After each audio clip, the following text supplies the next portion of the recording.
ગુજરાત રાજ્યના ઇતિહાસના સૌથી નાના મંત્રીમંડળના લોકલાડીલા અને નસીબદાર ગૃહમંત્રી માન્ય હર્ષ સંઘવી સાહેબના સ્વર્ણકાલમાં કાયદો, વ્યવસ્થા, શાંતિ, સલામતી, સેવા, સુરક્ષા તેમજ તેમને કરેલા ઠરાવો, સૂચનો, નોટિફિકેશનોમાં તેરા તુજકો અર્પણ, વ્યાજખોરી મુક્ત, દંગા મુક્ત, અસામાજિક પ્રવૃત્તિઓ મુક્તનો સ્વર્ણયુગ આવતો હોય અને એ ગુજરાત રાજ્યના તમામ લોકોનું સૌભાગ્ય છે કે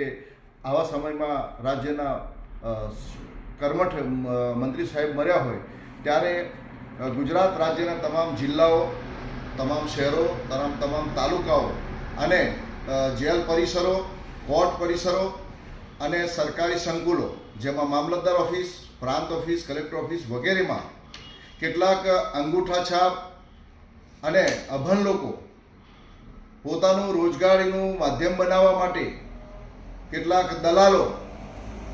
રાજ્યની ભોળી પ્રજા, અભૂત પ્રજાને પોતાનો ભોગ બનાવી અને જે અડીંગો જમાવ્યો છે તેવા લોકો આવા પરિસરોમાંથી દૂર થાય તેવા નોટિફિકેશનો, ઠરાવ અને સૂચનો કરવામાં આવે. સાથે આવા ગંભીર પ્રશ્નો કે જેમાં ગુજરાત વિધાનસભાના એલક્યુમાં પણ પૂછવામાં આવી મારી વિનંતી છે. આ બાબતે મેં ગઈકાલે રાજ્યના યશસ્વી ગૃહમંત્રી શ્રી સંઘવી સાહેબને પણ પત્ર લખેલ છે અને એમને વિનંતી પણ કરવામાં આવી છે. રમજાની જુજારા, અધિવક્તા, ગુજરાત હાઈકોર્ટ.